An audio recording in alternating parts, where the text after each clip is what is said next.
Halo sobatku, dimanapun kalian berada, gimana kabarnya?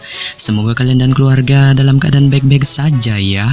Kali ini kita akan membahas Donghua Jet Dynasty episode 6 yang tayang hari Selasa ini. Perlu diingat, ini hanya sekedar bocoran spoiler yang episodenya rilis tanggal 23 Agustus 2022. Jadi, jika narasi dan video berbeda, mohon dimaklumi ya. Untuk kalian yang penasaran tentang cerita Jet Dynasty episode 6 ini yang tayang 1 minggu sekali, oke, langsung aja kita ke ceritanya. Gas! Pada ending episode 5 sebelumnya, kita diperlihatkan para murid puncak bambu yang bersiap-siap pergi ke turnamen 7 puncak. Dimana kali ini, Xiao Pan yang juga membawa Xiao Hui dikawal langsung oleh Song Daren untuk menuju ke sana. Saat di perjalanan, Song Daren menggunakan kecepatan pedang gilanya sehingga menyebabkan Xiao Pan terjun bebas. Namun demikian, selendang Ling Er berhasil menyelamatkan hidupnya dan pada akhirnya mereka sampai di wilayah turnamen. Xiao Pan pun terkejut dengan banyaknya paksi yang berpartisipasi di turnamen ini. Dan saat dia masih lari-larian bersama Ling Er, para murid dari paksi lain melihat kemunculan kelompok wanita cantik. Nah, ini dia bocoran spoilernya. Dengan berbagai jenis paksi berkumpul, wilayah turnamen ini pun sangat ramai. Bahkan kelompok Xiao Pan terus berjalan di tempat ini, sembari membahas tentang turnamen ini. Namun beberapa saat Song Daren hendak mengatakan sesuatu, seorang wanita terbatu di belakangnya, sembari mengatakan kabar Song Daren. Sontak Song Daren yang mendengar ini merasa terkejut badan, dan ketika ia kembali sadar, ia berbalik seperti kilat dan melihat 6 murid wanita berdiri di sana. Dari pakaian mereka, tampaknya mereka berasal dari perguruan tinggi bambu yang hanya menerima murid wanita. Beberapa saat, seorang wanita cantik yang berada di depan kelompok itu menghadap mereka, sembari menunjukkan senyum merona di wajahnya. Melihat ini, Xiao Pan ingin bertanya dari mana rumah dan asal wanita ini. Tetapi ketika ia berbalik dan melihat wajah-wajah galak seniornya, ia tak jadi berkata. Lalu ia menoleh ke arah Song Daren yang terdiam dan melihat wajahnya memiliki senyum konyol. Dan dari sini, ia akhirnya tahu siapa wanita ini. Heidaji dan yang lainnya berdiri di sana sembari menunggu jawaban Song Daren. Namun demikian, Song Daren hanya berdiri diam di sana dengan ekspresi tulul di wajahnya. Ini menyebabkan wanita itu tidak sabar dan ia sekali lagi menyebut nama Song Daren. Namun lagi-lagi, Song Daren masih belum bereaksi sehingga menyebabkan Heidaji tidak sabar dan ia mengatakan tentang kabar wanita itu yang bernama Baku. Mendengar ini, wanita cantik yang bernama Baku memalingkan matanya ke arah Heidaji sejenak sebelum tersenyum dan menebak apakah ini memang dia. Heidaji pun mengangguk dan merasa ingatan Baku sangat tajam setelah pertemuan mereka 60 tahun yang lalu. Beberapa saat, Baku akhirnya teringat turnamen baku hantam mereka dulu yang dimenangkannya. Ini menyebabkan Heidaji tersipu malu dan meminta Baku tidak membahas masalah itu. Ia juga merasa kekuatannya tidak sebanding dengannya dan Song Daren. Bahkan ia mengadu ke Baku. Setelah turnamen itu, Song Daren terus memikirkannya. Mendengar ini, wajah Baku sedikit malu tetapi tidak menjawab. Dan ia langsung mengintip Song Daren sehingga menyebabkan kelompok wanita di belakangnya tertawa ngakak. Melihat dirinya terus-menerus di roasting, Song Daren tiba-tiba menjawab bahwa ia tidak seperti itu. Namun tidak lama, seorang wanita muda di belakang Baku memotong perkataan Song Daren sebelum mengatakan, "Apa iya?" Melihat ini, Song Daren melihat Baku dan Baku juga menatapnya. Matanya tidak berkedip dan ia akhirnya jujur bahwa ia memang merindukannya. Ini menyebabkan murid dari puncak bambu dan tinggi bambu langsung tertawa, terutama kelompok wanita di belakang Baku yang tertawa paling keras, sehingga menyebabkan murid-murid dari paksi lain melihat ke arah mereka. Heidaji pun menunggu tawa itu hilang dan beberapa saat ia memberitahu kelompok wanita itu bahwa Song Daren tidak hanya memikirkan Baku setiap hari, tetapi hampir setiap jam ia menyebut namanya, sehingga menyebabkan kelompok wanita itu tertawa. Ini menyebabkan Song Daren langsung menatap tajam wajah Heidaji. Beberapa saat ia kemudian memandang Baku dan mendapatinya tidak marah. Ia merasa lega dan mengatakan kepada Baku bahwa semua ini hanya candaan belaka. Lihat ini, Baku pun tersenyum dan menggelengkan kepalanya. Ia kemudian mengabaikannya dan perlahan berjalan ke arah Ling Er saat ia menatap wajahnya. Ling Er pun terkejut dengan tindakan yang dilakukan Baku yang sepertinya kenal dengannya. Namun demikian, Baku tersenyum dan menjelaskan bahwa ia dulu sering datang ke perguruan tinggi bambunya sehingga ia mengenalinya dan memuji keglowingannya. Ini menyebabkan Ling'er salting dan merasa bahwa keglowingan Bako masih lebih tinggi darinya.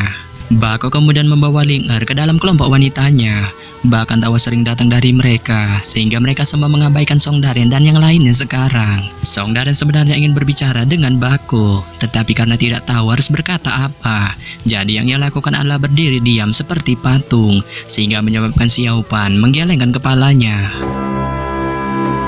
Beberapa saat kemudian, Xiao Pan merasa penasaran.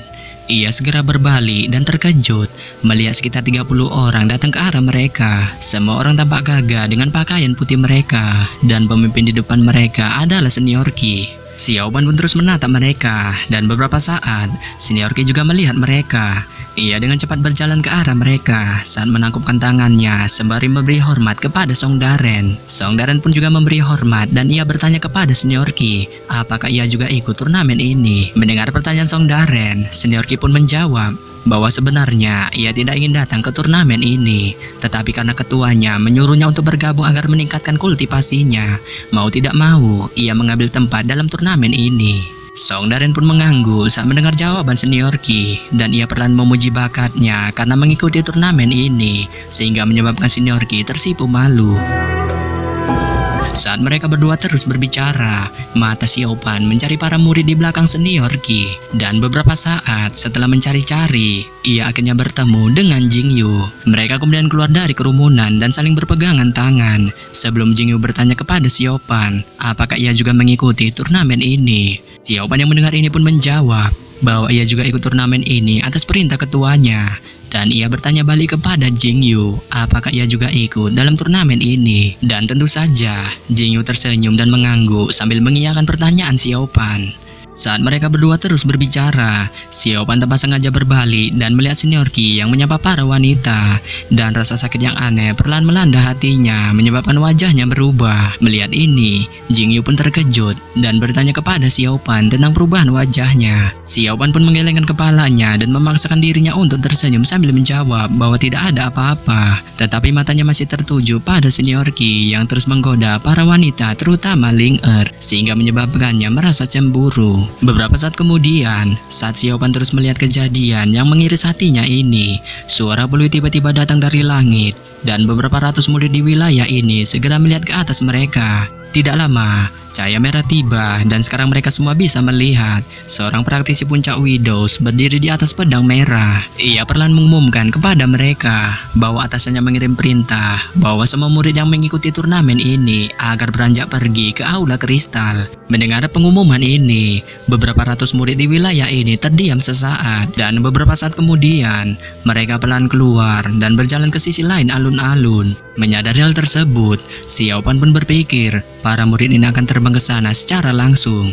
Tapi setelah dilihat-lihat, sepertinya tidak ada yang punya niat untuk melakukannya, dan semuanya berjalan termasuk ia dan Jingyu. Xiao Pan perlahan melihat sekitarnya, dan ia melihat Ling'er berjalan bersama Bako dan murid-murid tinggi bambu lainnya, dan di belakang mereka, Song Daren dan murid puncak bambu lainnya perlahan mengikuti. Adapun murid puncak kepala naga, sekitar 8 orang keluar dari kerumunan, tetapi mereka berjalan ke arah lain. Mereka menyapa murid-murid lain dari perguruan lain, terkhususnya Senior Qi. Mereka tampaknya akrab dengannya dan perlahan tersenyum padanya, sehingga menyebabkan Xiao Pan terus memandangnya. Ini menyebabkan Jingyu merasa aneh dan menjelaskan kepada Xiao Pan bahwa Senior Qi orangnya ramah, baik dan rajin menabung, sehingga semua orang menghormatinya. Menyadari hal tersebut, Xiao Pan perlahan mengangguk tanpa ekspresi.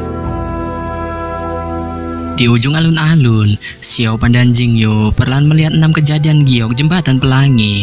5 tahun yang lalu, Xiao Pan dan Jingyu telah berjalan melewati tempat ini setelah mereka diselamatkan. Dan sekarang, mereka meninjau kembali tempat ini lagi, menyebabkan pikiran mereka bernostalgia. Mereka terus berjalan di belakang kerumunan, dan Jingyu perlahan menghela nafas dan tiba-tiba mengatakan 5 tahun. Mendengar ini, Xiao Pan tetap diam dan terus berjalan. Ia segera melihat pemandangan di depannya sama dengan waktu itu, ketika mereka naik lebih tinggi di jembatan pelangi.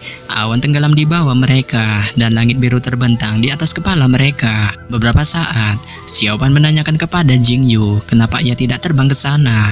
Mendengar ini, Jing Yu sedikit terkejut dan menjelaskan kepada Xiao Pan bahwa para murid dilarang terbang di tempat itu karena senior Qi pernah mengatakan kepadanya bahwa tempat itu sangat suci dan dihormati. Ditambah lagi, Master Kyo dari klan Gyo telah mendirikan penghalang yang sangat kuat, yaitu susunan pedang reinkarnasi, sehingga siapapun yang terbang di atasnya akan segera meninggoy. Xiao Pan pun terkejut setelah mendengar penjelasan dari Jing Yu, dan dari sini ia akhirnya tahu penyebab para murid tidak berani terbang di wilayah ini. Beberapa saat, ia kemudian menanyakan kepada Jing Yu apakah kekuatan susunan pedang reinkarnasi ini sangat kuat. Jing Yu pun menjawab sambil memandangi puncak gunung bahwa ia belum pernah melihat susunan pedang itu, tapi ia bisa menyimpulkan bahwa susunan pedang itu sangat kuat. Dari apa yang didengarnya, susunan pedang itu diturunkan turun-temurun oleh Master Gyo 1000 tahun yang lalu. Dan dengan susunan pedang itu, praktisi lain tidak ada yang berani datang ke wilayah mereka serta menanduk mereka. Mendengar penjelasan dari Jing Yu, Xiao Pan langsung melihat puncak gunung yang megah ini dan merasa gunung ini sangat amazing. Saat mereka berbicara, mereka berjalan melintasi jembatan pelangi bersama dengan ratusan orang. Xiao Pan menatap orang-orang ini yang ada sekitar 60 orang, dan mayoritas dari mereka adalah laki-laki dan selebihnya adalah wanita. Sebagian besar wanita ini mengenakan gaun tinggi bambu, dan terlepas dari pria atau wanita, mereka semua dipenuhi dengan semangat yang membara. Setelah melewati jembatan pelangi, kelompok Xiao Pan sampai ke kolam pelindung binatang spiritual Gyo Air Kirin. Tidak seperti 5 tahun yang lalu, binatang kuno Tuan Ro tidak bersembunyi di kolam kali ini, tetapi sudah rebahan di sebelah kolam. Namun demikian, penampilan rebahannya ini tidak memiliki perbedaan dibandingkan dengan 5 tahun yang lalu. Saat para murid Gyo turun dari jembatan pelangi, mereka membungkuk kepada binatang buas yang sangat besar itu, lalu pergi ke tangga aula kristal, dan segera Xiao Pan dan Jing Yu mengikuti di belakang mereka.